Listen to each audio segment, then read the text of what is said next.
Bismillahirrahmanirrahim. Assalamualaikum warahmatullahi wabarakatuh. Terima kasih anak-anakku semuanya. Kita kembali lagi ke pertemuan selanjutnya. Ini adalah pertemuan yang kedua. Kita lanjutkan ke pembahasan fisika, yaitu tentang ruang lingkup fisika. Berapa banyak sih untuk ruang lingkup fisika itu sendiri? Ruang lingkup fisika itu terbagi menjadi 4 ya. Yang pertama yaitu ada mekanika klasik ya. Kemudian ada termodinamika, kemudian ada elektromagnetisme, dan ada teori mekanika kuantum ya. Nanti akan kita bahas satu persatu apa itu yang dinamakan dengan mekanika klasik, kemudian apa contohnya, kemudian termodinamika itu cabang ilmu fisika yang seperti apa, nanti akan sudah jelaskan. Kemudian ada elektromagnetisme dan teori mekanika atau mekanika kuantum ya. Oke, kita akan bahas satu persatu. Next ke slide selanjutnya. Baik, Ustazah akan lanjutkan di slide selanjutnya. Ini akan Ustazah jelaskan untuk masing-masing tema ya. Yang pertama tentang mekanika klasik ya.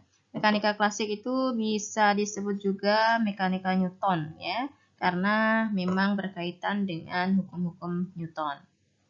Nah, mekanika klasik itu terdiri dari apa pengertian dari mekanika klasik itu sendiri, kemudian membahas tentang bagian apa ya mekanika klasik itu. Jadi untuk mekanika klasik itu adalah cabang dasar fisika yang membahas tentang gerak dan gaya ya, yang bekerja pada benda. Nah, ya, seperti yang sudah sampaikan tadi, bisa juga disebut dengan mekanika Newton ya, karena berkaitan dengan hukum-hukum Newton. Nah, hukum-hukum Newton itu ada banyak ya, ada 3 ya. Yang pertama ada yang tentang gerak itu ada sigma F sama dengan 0 ya. Kemudian ada sigma F sama dengan M kali A ya. Kemudian ada hukum ketiga yaitu aksi reaksi ya. Jadi untuk mekanika klasik itu biasa disebut dengan mekanika Newton karena berkaitan dengan hukum-hukum Newton. Kemudian ada dibagi lagi ya menjadi 3 subbab untuk mekanika klasik ya, yaitu membahas tentang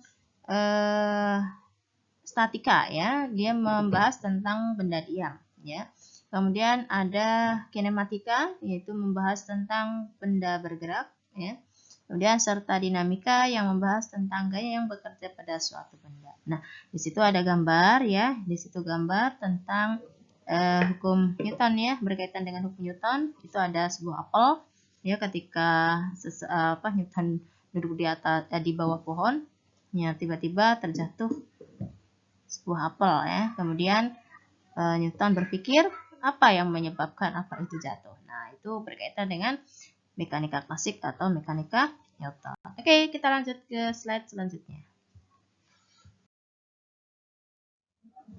Oke, untuk pembahasan kedua yaitu tentang termodinamika. Apa itu termodinamika? Termo ya.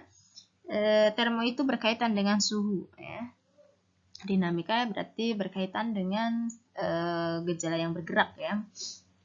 Kemudian ketika digabungkan termodinamika ini dia membahas tentang kalor ya, atau suhu, kalor dan suhu, serta hubungannya dengan usaha dan energi. Nah, termodinamika itu sendiri itu banyak ya, contoh-contohnya dalam kehidupan sehari-hari itu banyak ya. Alat-alat yang menggunakan prinsip termodinamika itu banyak ya. Ada beberapa yang sudah contohkan. Di sini pengertiannya adalah merupakan cabang dasar fisika yang membahas tentang kalor dan suhu serta hubungannya dengan usaha dan energi. Termodinamika itu juga membahas tentang perpindahan kalor ya dalam suatu sistem ya. Kemudian selain itu termodinamika juga membahas tentang entropi dan tekanan. Jadi kalau di termodinamika itu terdapat sampelnya itu di kelas 11 ya. Di kelas 11 itu nanti membahas tentang tekanan ya, hukum Gay-Lussac, kemudian hukum Charles Gay-Lussac, kemudian ada entropi ya, kemudian ada energi dalam dan segala macamnya ya. Di sini pasti dia hubungannya dengan tekanan ya, ada isotermik, isobarik, adiabatik ya. Tapi nanti untuk kalian kelas 11 ya, untuk melihat lebih lanjut untuk termodinamika ya. Kemudian untuk penerapan termodinamika itu banyak digunakan dalam berbagai topik sains dan teknik ya, khususnya kimia fisika, teknik kimia, dan teknik mesin ya. Jangan dianggap kalau jurusan fisika itu hanya buat yang fisika aja ya. Nah, ketika nanti kimia itu pasti juga ada hubungannya dengan fisika ya. Kemudian untuk kalian kuliah ya, nanti pasti ada yang namanya praktek fisika, semua dipelajari ya untuk yang dasar. Oke, contoh-contohnya itu ada termos ya. Termos ini menggunakan konsep adiabatis ya, termodinamika, tapi dia di bab atau di bagian adiabatis ya, perpindahan kalor, tentang perpindahan kalor. Kemudian untuk yang kulkas ya atau lemari es ya, ini dia kalor yang masuk dan yang keluar ya, dia menggunakan konsep termodinamika juga. Kemudian magicom ya, magicom juga dia menahan panas ya, untuk sama seperti termos tadi ya. Ini contoh dari beberapa konsep termodinamika. Oke, kita lanjut. Next. Oke, yang ketiga kita masuk pembahasan elektromagnetisme ya. Elektro berarti tentang listrik ya, magnetisme berarti tentang medan magnet atau tentang magnet yang berhubungan dengan magnet. Jadi nanti ada kaitannya listrik dan magnet ya. Jadi elektromagnetisme itu dia membahas tentang medan listrik dan medan magnet serta bagaimana hubungan keduanya. Nah, membahas juga tentang gaya elektromagnetik ya, suatu jenis interaksi fisika yang terjadi di antara partikel-partikel bermuatan listrik. Jadi contoh-contohnya itu ada speaker ya.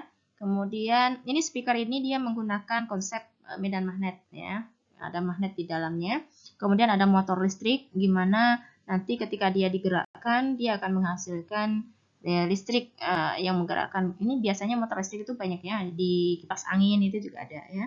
Kemudian ini juga PLN ya. Ini dia menghasilkan gelombang elektromagnet. Nah, banyak ya, masih banyak lagi. Nanti kalian bisa cari search di Google ya, atau di buku-buku atau referensi yang lain. Oke, kita lanjut ke slide terakhir. Oke, di bagian keempat ini untuk pembahasan tentang mekanika kuantum ya. Ini mekanika kuantum berarti dia